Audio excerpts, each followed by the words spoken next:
A campus-wide email sent out on Tuesday announced the indefinite suspension of all Greek life on campus. And students gather on Dexter Lawn to celebrate Israel's 70th Independence Day. And later, find out how a student sales team made Cal Poly history.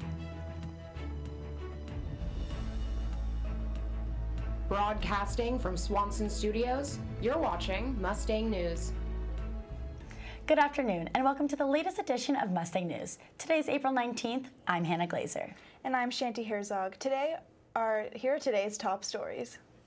In a campus-wide email sent out on Tuesday, President Jeffrey Armstrong said all Panhellenic sororities and interfraternity council fraternities have been put on indefinite suspension. The announcement was made in response to an incident involving a Lambda Chi Alpha member wearing blackface at a fraternity event that sparked controversy on Cal Poly's campus. In the email, Armstrong referenced a second incident of cultural appropriation by members of the Sigma Nu fraternity that happened 6 weeks ago. Armstrong also announced the hire of African American diversity and inclusion specialist Kimberly McLaughlin Smith and required implicit bias training for campus administration. Many international students at Cal Poly are here on an F1 student visa, which allows degree-seeking students to study here until they graduate, rather than just an exchange student. The process of getting an F1 visa can be very complex for international students. Students have to go through a long interview in which they have to prove their acceptance into the program, that they still have ties to their family back home, and a potential job offer after their studies. Though the process is lengthy and requires a lot of paperwork, the payoff is worth it for many students, including Jose Andres Gonzalez, a student on an F1 visa from Mexico. I feel like it's just so many opportunities. Plus, like, the education is great. So, and there's a lot of outdoor sports, and I love that. The weather is great. So I feel like the payoff has been really great, especially since I've also been like living out of home. Like I used to live like with my parents all my life, right? I don't know, making new friends, all the experiences. Yeah, it's totally been worth it. The International Center at Cal Poly also provides visa advising for international students.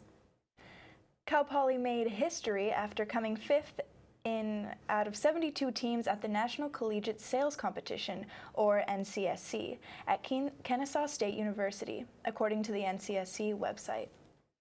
Along with the fifth-place team, business senior Alexis Anderson came in third place out of 144 undergraduate students from across the country. Marketing lecturer Lisa Simon supervised and coached the Cal Poly students before and during the competition. What is amazing are the relationships that our students develop when they're at the competition. So I brought 2 competitors and 4 student coaches.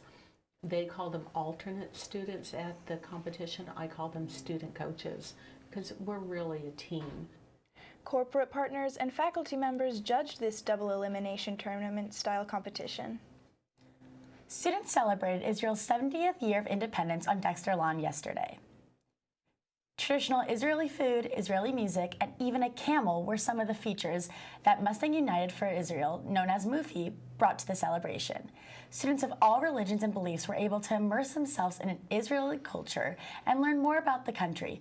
MUFI president Mihaly Golavinsky was one of the students who put together the event. Hi, I'm Anna George here at the 78th Poly Royal Rodeo. This is the largest college rodeo in the nation. We were just watching some bull riding behind us. Rodeo fans watched Cal Poly's rodeo team and other teams from the West compete in events like bareback riding, barrel racing. Hi, we're sorry for those technical difficulties. We missed the end of that story. And when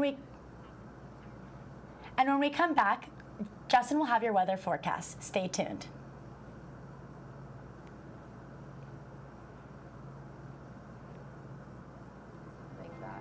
I don't appreciate it that much, especially at a polytechnic campus. We have a lot of engineering and architecture focus, and we want to try to focus a lot of our arts writing on structural design and architecture design and things that relate to Cal Poly, but through the arts. I think good journalism comes from unbiased reporting, and I think we do a really good job at making sure that everything's accurate.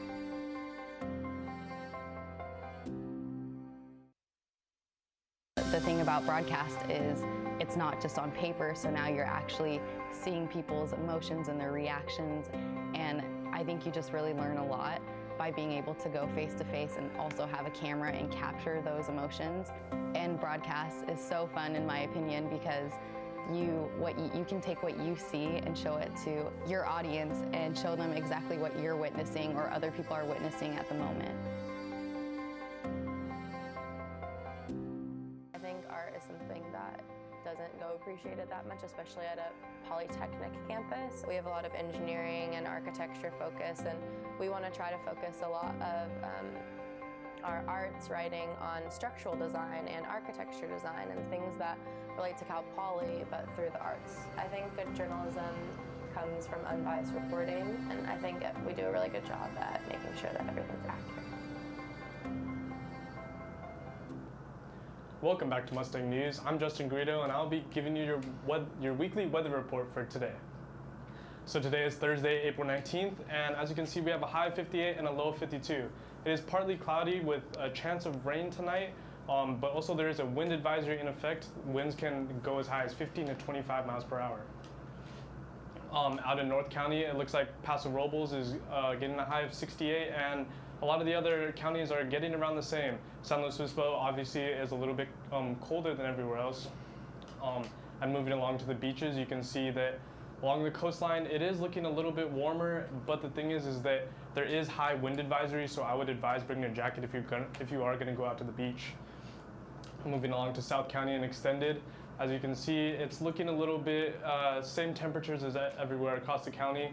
Rio Grande, high of 62, Nipomo, high of 61, Santa Maria, high of 61 as well. And moving on to our 5-day forecast, it looks like it's going to warm up a little bit over the weekend. Today and tomorrow, it's going to be high 50s, high 60s, and then going into the weekend, it looks like it's going to be very nice with a mid 70s with a low of 50 and a low of 48. And moving on to Monday, high of 69 and a low of 39. And that's all I have for you today, and now it's on to Nicholas for the sports. Thanks, Justin. I'm Nicholas Gonzalez, here to bring you your sports update. George here at the 78th Poly Royal Rodeo. This is the largest college rodeo in the nation. We were just watching some bull riding behind us. Rodeo fans watched Cal Poly's rodeo team and other teams from the West compete in events like bareback riding, barrel racing, Come on, ladies, cheer this cowgirl on. breakaway roping, Here you go, Cal Poly. Yep. and title. Running down a little farther down the arena than he wants to, but watch this cowboy once he gets down to the ground. One leg together, 2, 3. I caught up with Cal Poly's coach Ben Londo after the rodeo to talk about his success with the rodeo. It's pretty awesome. It's pretty awesome. Surrounded by this kind of energy, a great university that supports us, a great group of sponsors and fans that they support us and push for everything we do. It's pretty amazing. I'm Anna George, Mustang News. Cal Poly senior softball pitcher Lindsay Chalmers is in her final season with the Mustangs.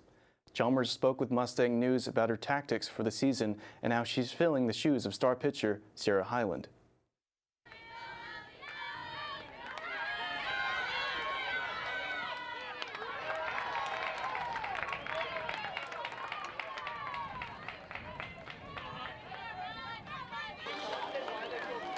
I do feel that there's a little bit more pressure, but I'm trying not to let it get to me, and I'm just throwing how I know how to throw. And so far, it's worked out pretty well. Being the oldest pitcher and just being a senior on the team, I've tried to incorporate the freshmen a lot and kind of mentor them. Cal Poly softball will take on Cal State Northridge this Saturday at 1 p.m. at the Bob Jansen Field. This weekend, Mustang Game Day will be making its baseball debut as Cal Poly hosts the Long Beach State. The show will air at 5:15 on Saturday night. For this edition, a new reoccurring segment called Walk the Bases will be featured for the first time. Reporter Nate Edelman got the chance to talk with junior outfielder Alex McKenna. I'm Nate Edelman with Mustang News and Walk the Bases here with junior outfielder Alex McKenna. Alex, how are you doing? Doing good. How are you doing? Good. We are going to walk around the bases and talk. So you ready? Hi, I'm Kyle Maricons, and make sure you tune into Mustang Game Day this Saturday to watch the Mustangs take on Long Beach State. The beginning of the 3-game series will begin this Friday at 7 p.m. at home. After the break, see how SAFER planned this year's human trafficking on the Central Coast panel.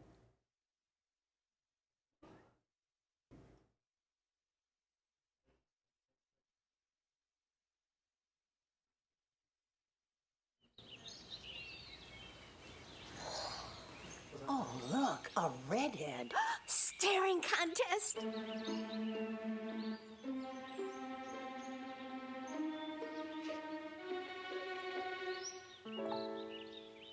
You still got it. I know. Come alive with the forest. The dad was cute. You were looking right at us. Visit discovertheforest.org to find a forest near you.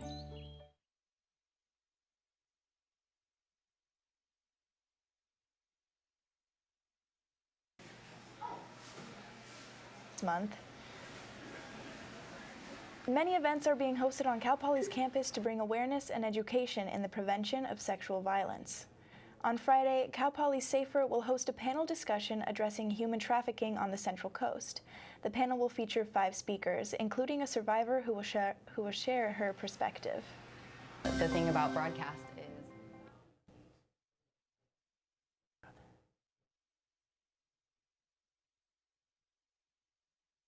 and I also don't think people realize that human trafficking isn't just sex trafficking. I think there are over 28 different identifiable types of human trafficking. So really just a standard baseline knowledge of what human trafficking is, what the signs are, and really a call to action for what they can do in the community to take action to recognize anyone who could be a victim of human trafficking, as well as how to support survivors, what they can do to really get involved in the community and make a difference. The panel will take place in the San Luis Obispo Community Library and will start at 6 p.m. A student organization right here on Cal Poly's campus is making history with their newest groundbreaking project. Reporter Valerie Gasparini caught up with the team of students behind it all. The world's fastest solar-powered car is being built on campus. Cal Poly's Prototype Vehicles Laboratory, or PROVE, is a student-led organization that is working on DAWN. DAWN is powered completely by solar power. No batteries, no engine, all sunlight. So kind of our mission statement here is that we're proving out technologies that maybe people don't have total and utter faith in. We're showing the capability of commercial cell technology. These are the same solar cells that you might get installed on your house. The team is planning on breaking the world record at 65 miles per hour. Students from different majors and academic years have worked many hours every day on this vehicle. There's some people who have dedicated, over 30, 40 hours a week to this, like a full-time job. And then to see it in front of you, a real living, not breathing, but real thing, was really incredible and really powerful. And I think it has made the team more motivated. DAWN was on display for all students to view on Dexter Lawn a week ago. The team will put the car to test in June of this year in the Mojave Desert. Valerie Gasparini, Mustang News. Well, that's all we have for you today. Thank you for joining us here at Mustang News. I'm Shanti Herzog. And I'm Hannah Glazer. Have a great day.